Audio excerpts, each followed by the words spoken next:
Welcome into the local angle. I'm Brian Barrett from Off the Pike, and we're now just hours away from free agency getting underway in the NBA. The Celtics, of course, have already made their biggest move, trading for Kristaps Porzingis, which I mentioned last week. I absolutely love the move. It gives this team a new dimension, a guy that can actually score in the post, which I love that. All indications, of course, point to Jaylen Brown signing that Supermax contract to stay with the Celtics. So the heavy lifting is done. They need to make some tweaks and all that, but the heavy lifting for this team is done by Brad Stevens and company just by bringing in a guy like Kristaps Porzingis. That's the level of player he is. So I wanted to get to the best player on the team, the star player on the team, which is Jayson Tatum. So I did a podcast right before the playoffs started, and I talked about how rare it would be for Tatum to win the championship as the star player at his age, right? He just wrapped up his 24-year-old season, and for most guys in the league, they win at 27 or 28 in terms of being the main guy on a championship level team. But for Tatum, unlike a lot of other guys, he's had a much better front office and much better teammates. You think about it for Michael Jordan, when he won his first championship, they needed to get Phil Jackson in there. They needed to wait for Scottie Pippen. Same thing with a guy like Steph Curry. They needed the coaching change to go from Mark Jackson to Steve Kerr and get those guys in the draft, the Draymond Greens, the Klay Thompsons of the world. And of course, Steph Curry was dealing with injuries. LeBron James had to go to Miami. So usually it's around 27 to 28. So Tatum still is ahead of schedule, so to speak. But I really believe that this upcoming season is when we find out if Tatum can be the best player on a championship team. And I know you could say, Brian, you're crazy. What are you talking about? He was just 2 wins away from a championship 2 years ago. Of course he could be the best player on a championship team. Yeah, sure, that's the projection. That's the road that he appears to be on. But remember, in that NBA Finals 2 years ago, Tatum was not particularly good. 21.5 points per game, 3.8 turnovers per game. He shot just 36.7% from the floor. And maybe even more importantly, he was just 24 of 76, 31.6% from two-point territory. And to put that into context, if you look at qualified players in the 21-22 season, the worst guy shooting from two-point territory was Patty Mills at 42.9%. So Tatum was 11.3 percentage points worse than the worst guy in the NBA. The Warriors, they cut off the rim and they forced him off the three-point line where he likes to operate, right? And then if you look at this Heat series this past season, he was 11 of 47 from three-point territory. That's just 23.4%. And if you look at qualified players in the 22-23 season, only Paolo Banchero, the Rookie of the Year, he was last in the NBA at 29.8% from deep. So Tatum was actually 6.4 percentage points worse than the worst three-point shooter in the league. So, and I know Tatum was injured in that Game 7, and maybe things go differently if he's not, but they also fell behind 3-0. And Tatum in those 3 games was 5 of 20 from three-point territory. So look, Tatum right now is a guy that looks like a franchise guy 85 to 90% of the time. But then there's that 10 to 15% of the time when you say, what's wrong with Tatum? When against the Warriors, he's shooting worse than anybody in the league from two-point territory. Against the Heat, he's shooting worse than anybody from three-point territory, right? And look, Tatum right now, he is a top 10 player in the game. And I love Tatum. I just think that this is the offseason where he needs to figure out a way to be more efficient, right? So Tatum shot 46.6% from the field this past season. That was 73rd in the NBA. 54.3% effective field goal percentage, which accounts for threes being worth more than twos. That was 72nd. You look at the true champions, right? The elite of the elite players in the league. Jokic, 66%. Nobody's Jokic. Curry, 61.4%. Durant, 61.4%. And the reason I bring those guys up and I compare that to Tatum at 54.3%, because this is the neighborhood that Tatum wants to reside in, right? He wants to be the best player on a championship team, an MVP caliber player. And so this is where he needs to get to, and he needs to develop a new weapon, because if you look at his three-point shooting, 35%, that was 110th in the NBA, which is well below average, right? The average in the league is 36%. Tatum's at 35%. So if you look at Tatum over the past 2 seasons on pull-up threes, this postseason he shot 34%, 33 of 97. This regular season, 104 of 357, which is 29.1%. Of the players that took at least 150 pull-up threes, only Dillon Brooks was worse, and Dillon Brooks is an absolutely atrocious shooter.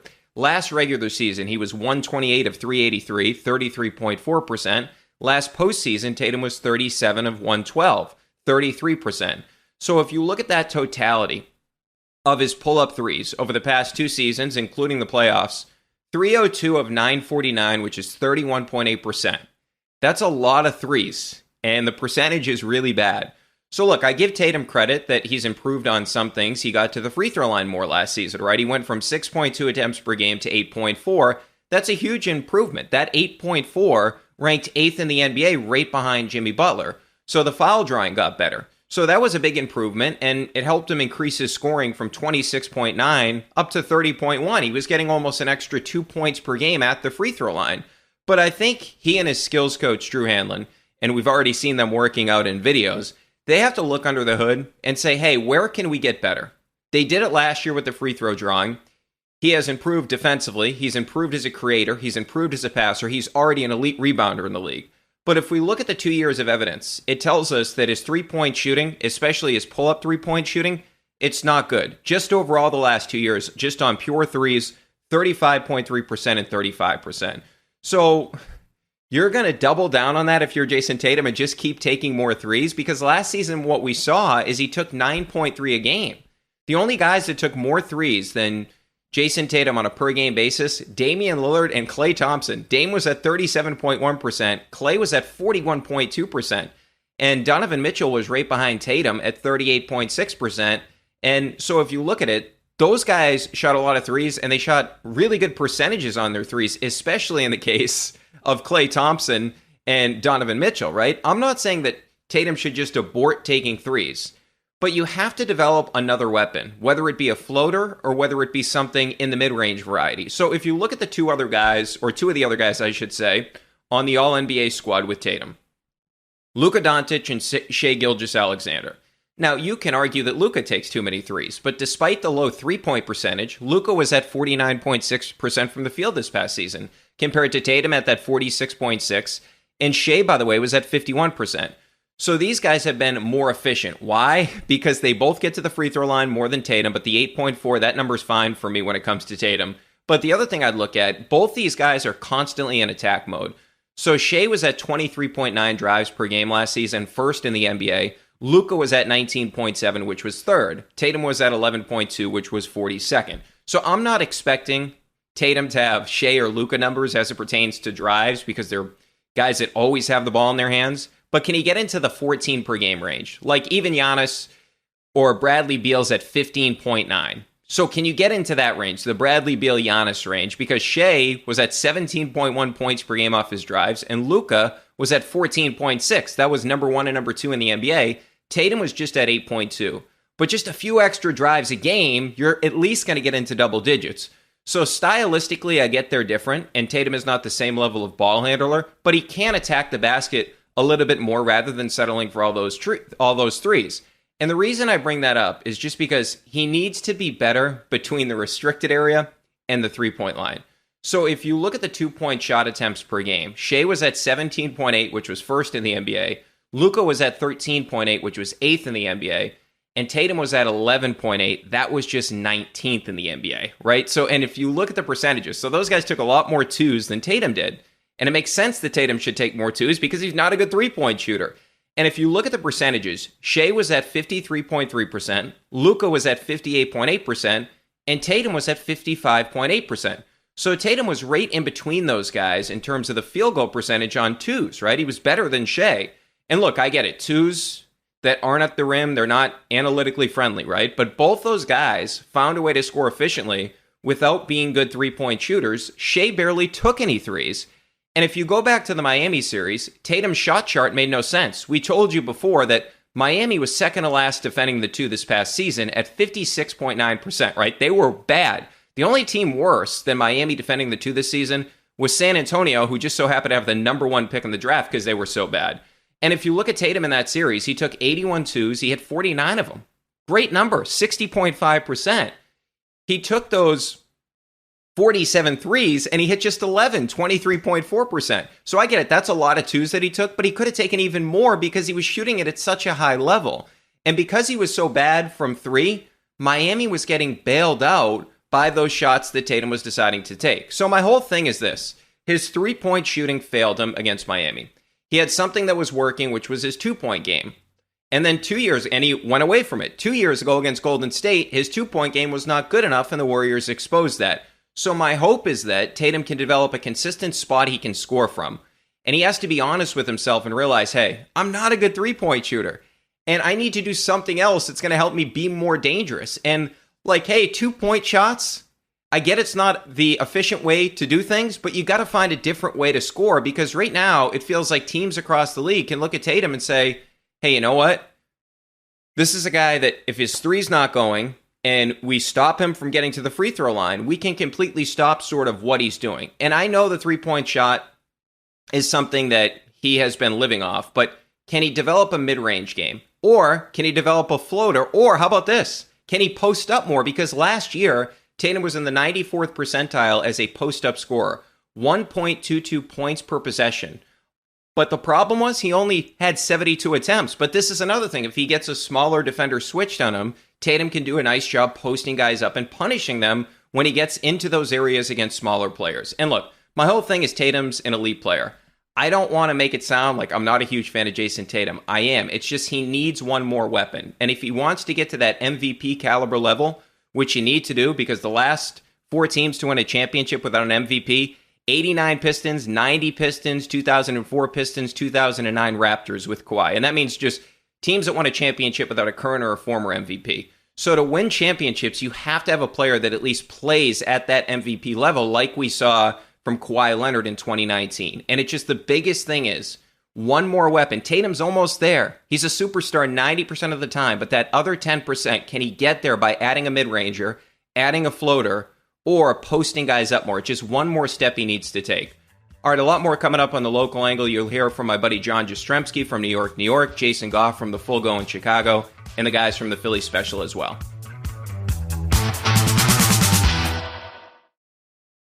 This episode is brought to you by Anytime Fitness. We may talk a whole lot about sports, but when it comes to keeping fit ourselves, there's definitely room for improvement. I hit this point early July. I was just like, I am not in good enough shape. I started trying to walk at least 15,000 steps a day, or hiking, or just anything to keep my legs moving. Now it's the end of 2023. I feel great. I had a physical 3 weeks ago, and the guy was like, you're doing great. You're doing better than you were 3 years ago. I felt great. Whatever your goals are, progress is possible thanks to Anytime Fitness.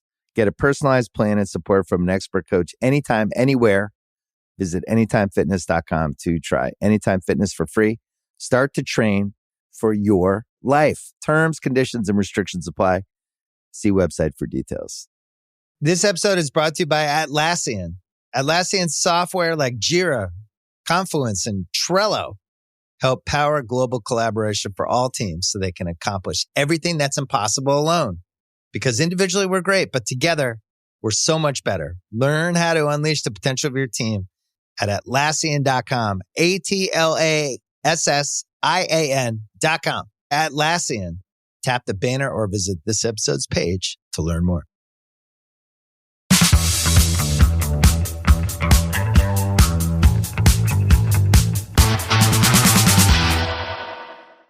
Hello and welcome to the local angle. It's the Ringers Philly special. Raheem Palmer is joining me, Chris Ryan. We are doing an emergency local angle, an emergency Ringers Philly special because James Harden has opted into the last year of his deal for $35.6 million, which means in all likelihood, Raheem, he is going to be traded out of Philadelphia.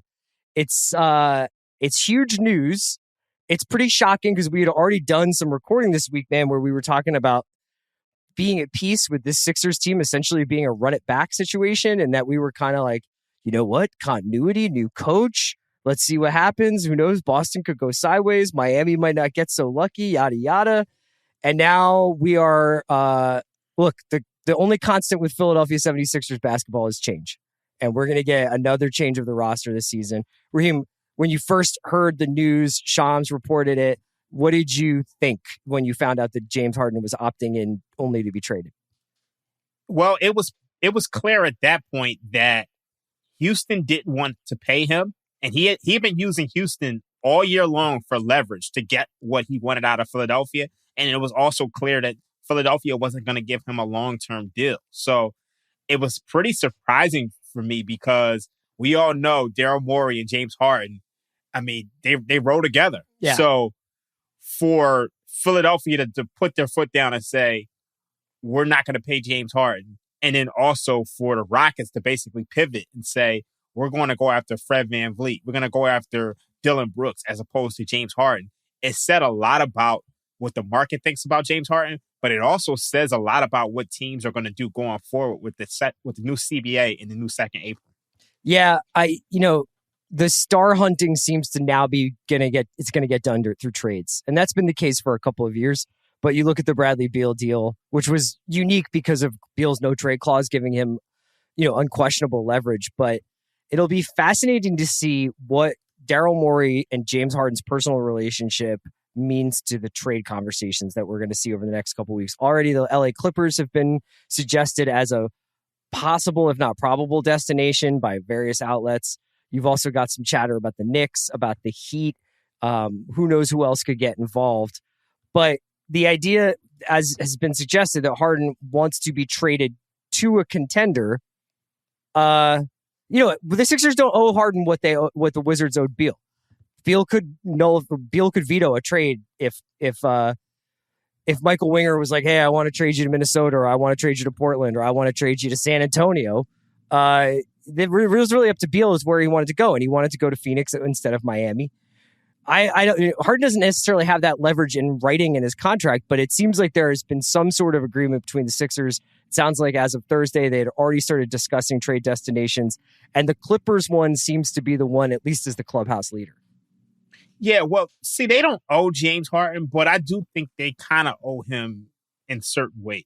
Like, this is a guy who took a $15 million pay cut to return to the team last year. He declined his $47.3 million option. He signed a 2-year, $68 million deal with the second year being a player option. And he took less money so that the Sixers could bring in PJ Tucker, so they could bring in other guys. And I think he did that with the intent of, okay, I want to win a championship. I'm sacrificing. I'm the number 2 guy. Joel Embiid's the number 1 guy. And if things go well, they're going to give me my 4-year max or 5-year max to close out my career. And it seems as though the playoffs have changed things. So I can understand why James Harden would want to trade. I think you have to give James Harden some credit because he made all of the sacrifices. So I'm not surprised that this trade demand is coming. And like you said, the Clippers appear to be the front runner, and I think they may have the pieces to do it. So you're not surprised? Are you bummed? Not really. When you consider all the sacrifices that he made, I actually think it's quite admirable. And he's also at a point where, I mean, obviously, I think the Sixers are kind of looking out for him by saying we're going to help you. We're going to facilitate a trade because there aren't really many places that have the cap space for James Harden. So I won't say I'm bummed, but it's just what has to be done at this point. I think it's indicative of how ambivalent a lot of Sixers fans are about Harden and about the Harden experience, that we're not able to come up with a get this bum out of here, or I'm really upset you're trading the heart and soul of the team. It's somewhere in the middle of that. I can't say that I enjoyed the Harden basketball experience that much. There were highs where I was like, this guy is absolutely amazing. And I do think that he was probably the best point guard / facilitator / playmaker that the Sixers have had in the backcourt since Allen Iverson, straight up. It's just been a pleasure to watch him pass the ball when he did. And when he was healthy and when he played well, it was great. As we saw in the playoffs, he was capable of incredible highs and incredible, devastating, inexplicable lows. And so I'm happy to be off that roller coaster. And honestly, it's a lot easier to make excuses for bad performances when you just like the player more. And that comes down to straight up just being like, I don't like dudes who dribble the air out of the ball at the top of the key and hunt for fouls. And that's still a huge component of Harden's game. And it's just not my jam, I mean, at the end of the day, James Harden will take you there. But when it matters, you're going to get what he gave you in Game 7. I mean, this is a guy who 45 points in Game 1, 42 points in Game 4. He single-handedly won those games. And the one thing I'll say about James Harden that I felt like I enjoyed is that I felt like he unlocked another level of Joel Embiid. I was looking at the second spectrum stats today. The Joel Embiid, James Harden pick and roll with James Harden as the ball handler, they scored 1.12 points per possession. So they were unstoppable. Except in the playoffs. Yeah, except in the playoffs. But you look at the Tyrese Maxey, Joel Embiid pick and roll, 1.03 points per possession. So James Harden did a lot of good. He made a lot of sacrifices. But I'm not sad that it's totally coming to an end at the end of the day. This is another reason why I think I'm not celebrating, but I'm also not like crying my eyes out, is that I just don't know what we're going to get back from. And I have to assume, given just the chessboard right now, I saw some wild, windy Brian Windhorst talking about like Kyrie Irving or Damian Lillard could be in play for the Sixers. And I guess I would put nothing past Daryl Morey, but I assume a guy as intelligent as Morey has plan A, B, C, D, E, F, G, all the way to Z. And he was ready, prepared for this eventuality of Harden not coming back or asking to be traded. That being said, like, this has been from Ben Simmons, we're not taking the shot in Atlanta, to now a pretty weird phase of this franchise. But, you know, Simmons sitting out, like Morey waiting for the price that he wanted, for the return that he wanted, Harden arriving in the private jet, hugging Morey on the landing strip or like at the airport, Harden being on a Sixers, being amazing, getting hurt, coming back. Christmas Day of this past season, Woj reporting that he was going to, maybe go back to Houston. All of the speculation about Houston throughout the second half of the season. Some truly incredible basketball, some truly bizarre basketball by him. A kind of very disappointing playoffs from him. And then this kind of like, I guess he doesn't really have the market free agency wise that he thought he did. He's probably just going to come back, and that's good because we won't lose the asset for nothing. And maybe there's something to this. And now we arrive at this, which I don't think anybody had really thought of. And now we're probably looking at getting multiple pieces that will financially add up to what Harden makes in $35 million. And you can go through the rosters of the Clippers and the Heat and the Knicks and make all sorts of deals. But there's not going to be a guy there that's James Harden. Yeah. I'm not going to lie to you. I mean, when I heard that the Clippers were one of the favorites to get James Harden, my first thought was I would love to have Paul George. That was the first thing I thought of, because there had been some conversations about whether or not PG was going to be in play for the scoot pick that Portland wound up making. That the Portland number 3 might be traded with whatever you need to make work for Paul George.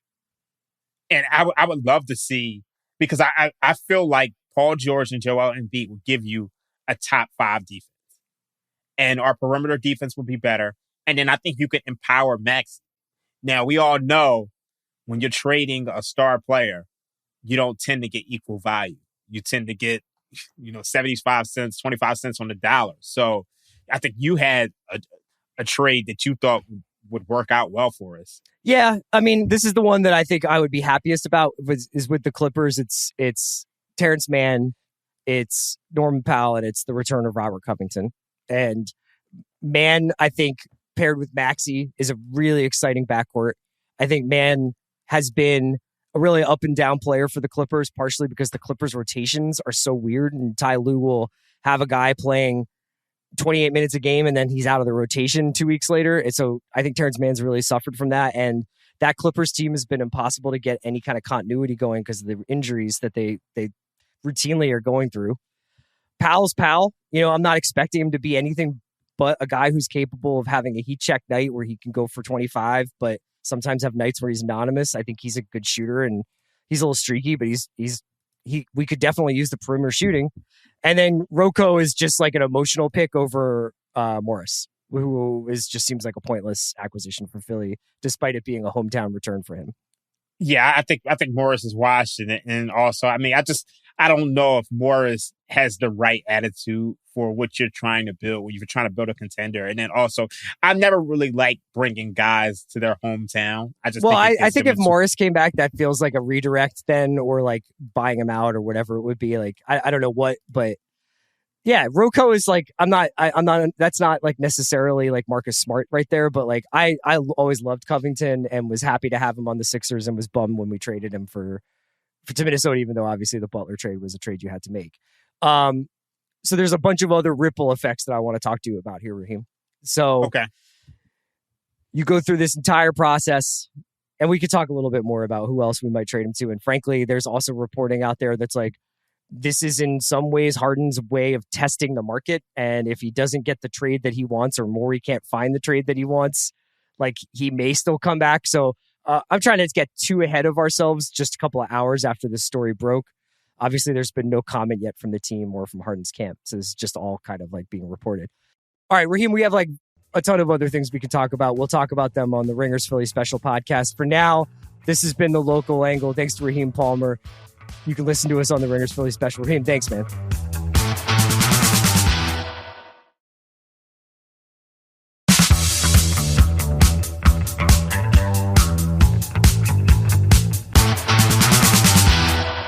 We are officially now, I believe, the blackest podcast on the Ringer on the sports side. On the sports side, I don't want to take anything away from Higher Learning or any of the other peeps.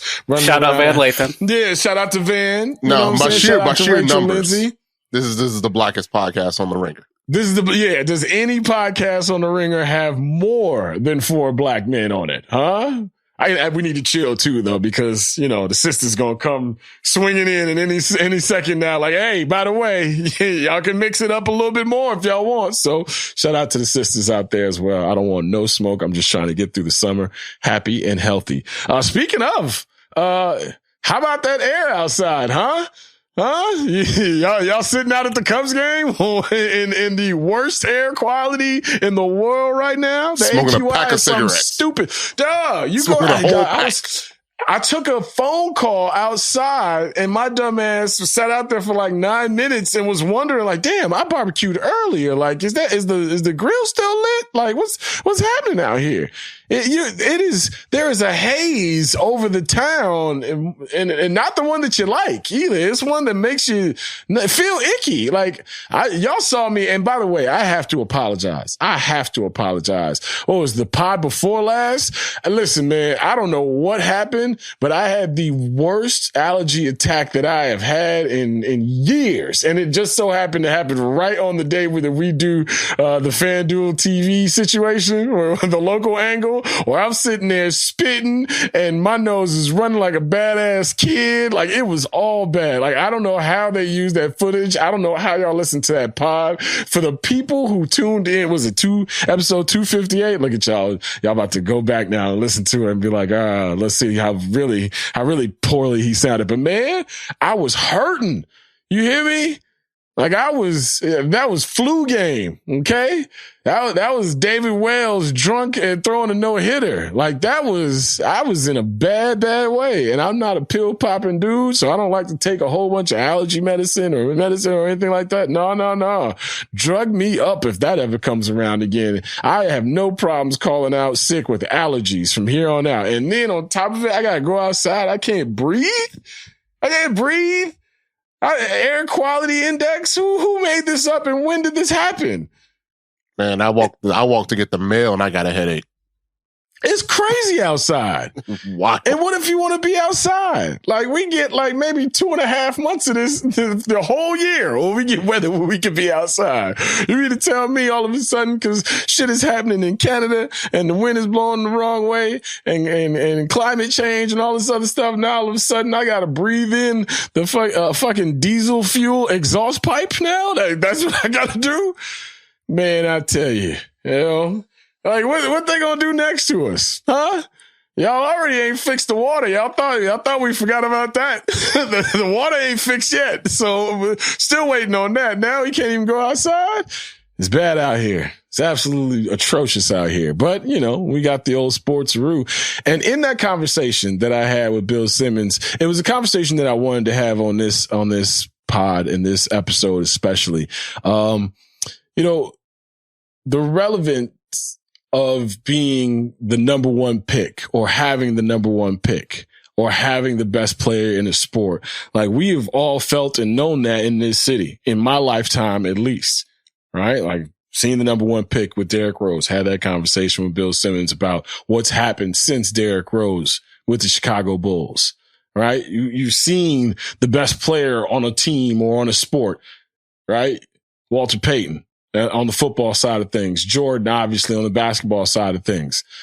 But to have that number one pick and what's getting ready to happen in Nashville for the Chicago Blackhawks and the Blackhawks fans, man, I'm excited for it because, one, I think Chicago fans don't get as much as they deserve sports-wise. And you might say to yourself, that's pretty self-serving.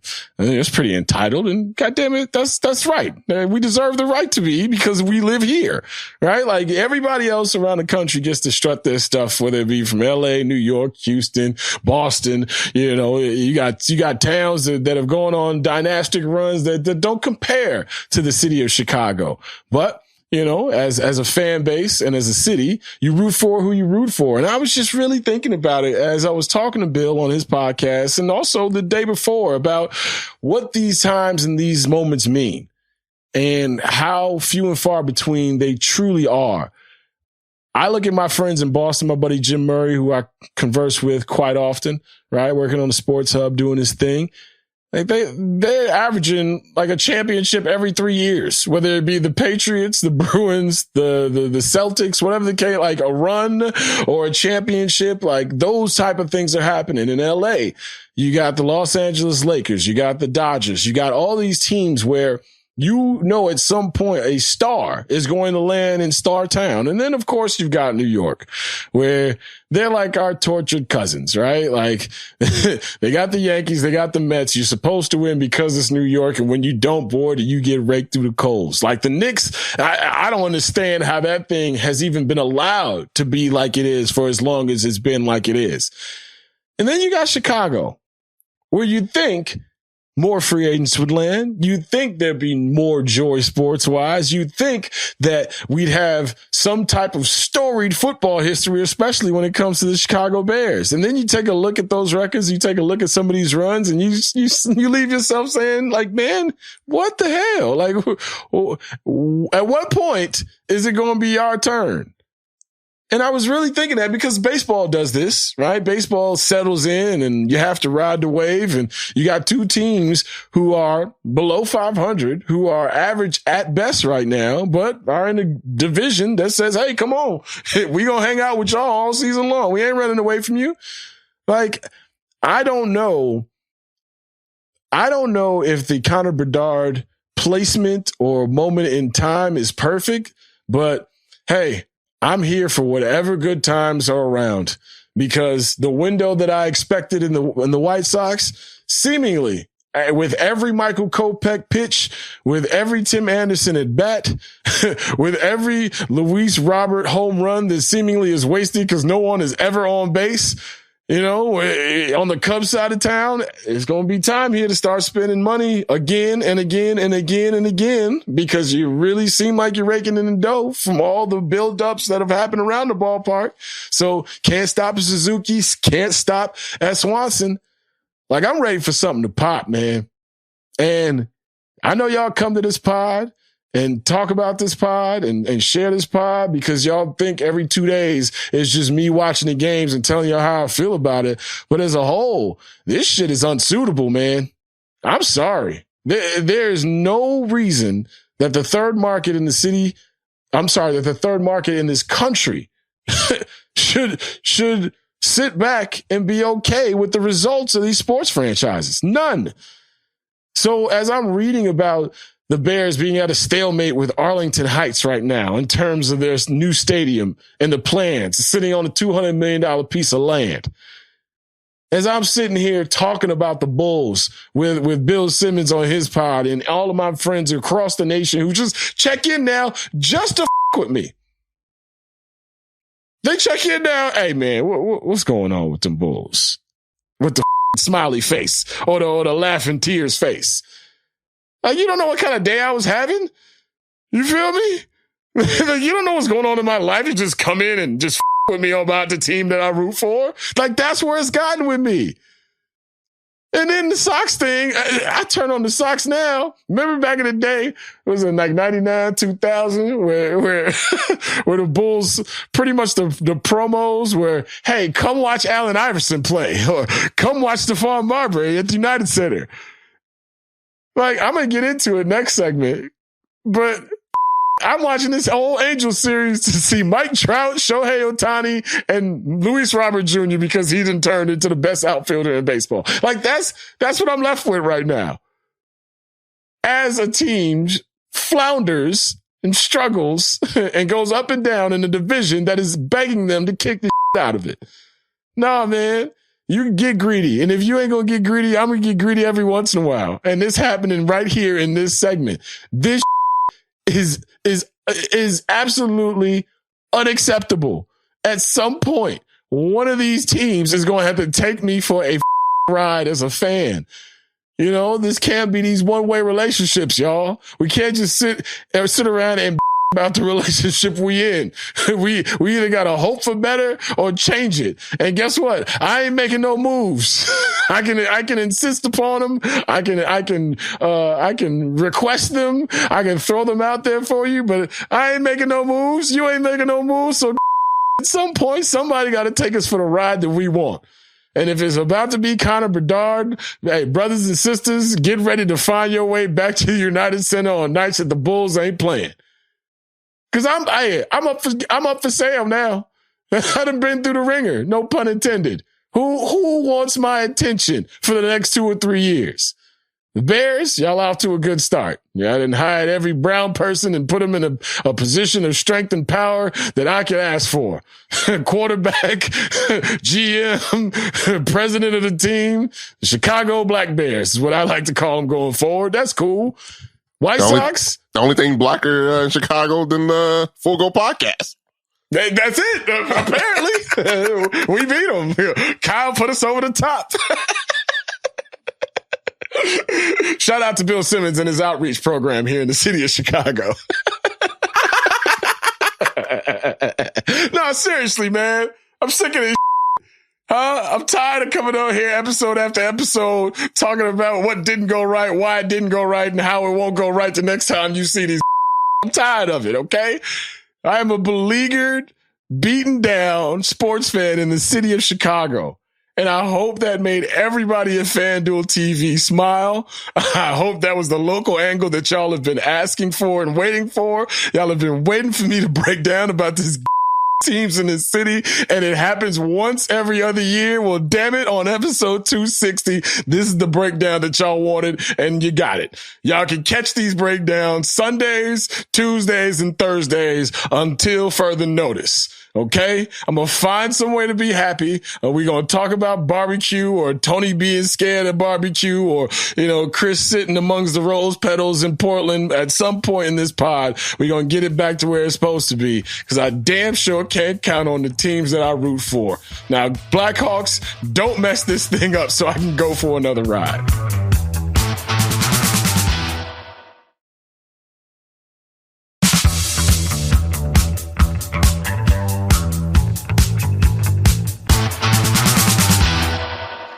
Welcome back to the local angle right here on FanDuel TV. I'm your host, John Jastremski, the host of New York, New York, of course, on the Ringer Podcast Network. And to say we had some fun and some drama and some high stakes, finally, this baseball season provided that from our perspective after basically dragging our feet, after basically boring us to tears after the first 2.5 months of this year.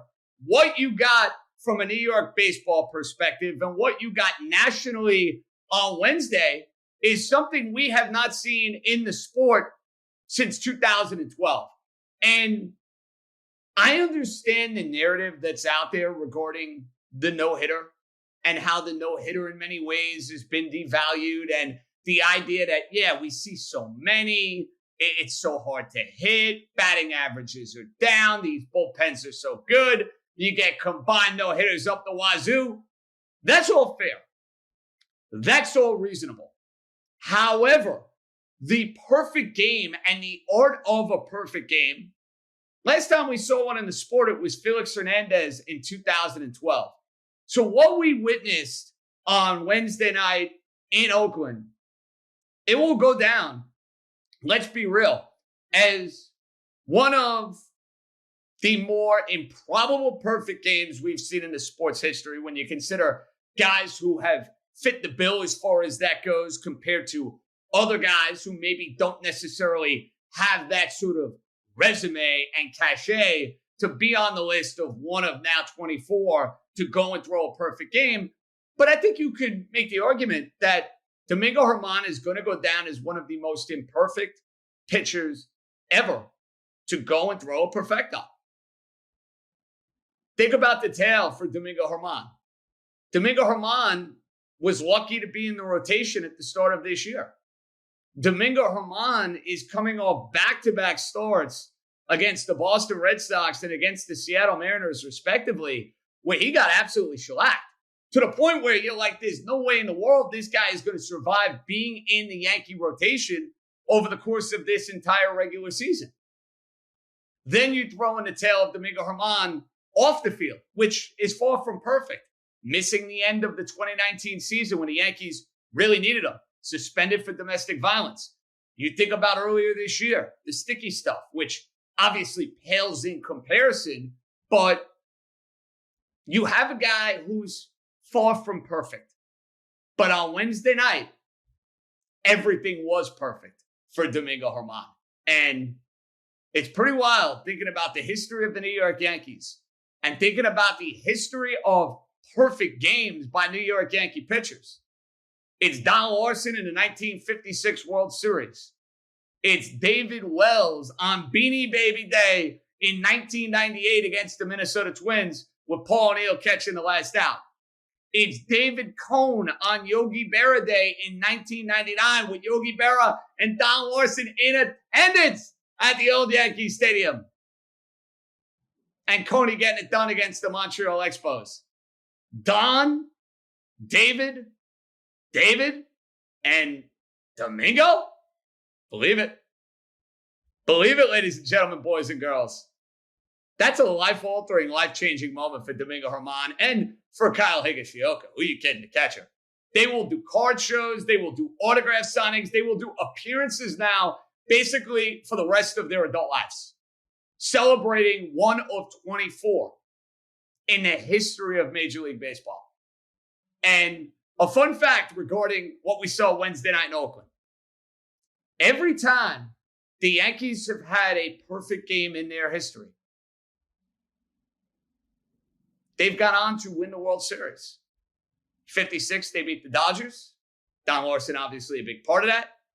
In 1998, best team in the history of my lifetime, the 1998 New York Yankees, go and sweep Tony Gwynn and the San Diego Padres in 4 straight. And then, of course, in 99, Yankees cap off team of the decade, beat the Atlanta Braves, and win the World Series yet again in a 4-game sweep. If you want to be a believer in getting in on a trend, and I know the Yankees so far this year have shown you no reason to believe with their offense, and I don't care that they beat the living daylights out of the Oakland A's each of the last 2 days, whoop they freaking do. Still a lineup with problems, still a lineup with issues, still a lineup that has all sorts of underperformance, up and down, up and down, up and down we go. That said, 20-1. If you were a believer in a trend that now will be live going into the second half of this year and going into the postseason. Every other time it's happened in Yankee history, we've been talking about the Yankees winning the World Series. I would not put my money on 2023 continuing that trend, but hey, you want to invest in Judge coming back? You want to tell me Carlos Rodon added to this rotation changes things? They added the deadline, and you get 20-1 on the New York Yankees. 20-1 on the New York Yankees is usually a very good number. And the one thing I do believe the Yankees have going for them at this point in time is the league that they play in doesn't seem as loaded. Questions about the experience. As good as they've been, the Texas Rangers and the Baltimore Orioles are 2 very inexperienced baseball teams. Tampa Bay, I know they went to the World Series in the COVID year in 2020, but as good as they may be, and they give the Yankees fits, they have not exactly distinguished themselves in postseason play. They've had plenty of years. We saw it 2 years ago against the Boston Red Sox as a perfect example. Saw it even last year when they lost to the Cleveland Guardians in the first round of that best of three, where they just don't do enough offensively, and they're a regular season darling. I think from a value perspective, you could talk me into 20-1 with the Yankees. Even if I don't believe it, the number and the value is there.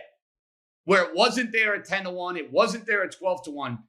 You could talk me into 20-1, taking a roll of dice, or even a 9-1 ticket on the Yankees to go and win the American League pennant. And we will see if this Domingo Germán perfect game is something that jumpstarts the Yankees going into the All-Star break and kind of gets them going for the second half of the season and beyond.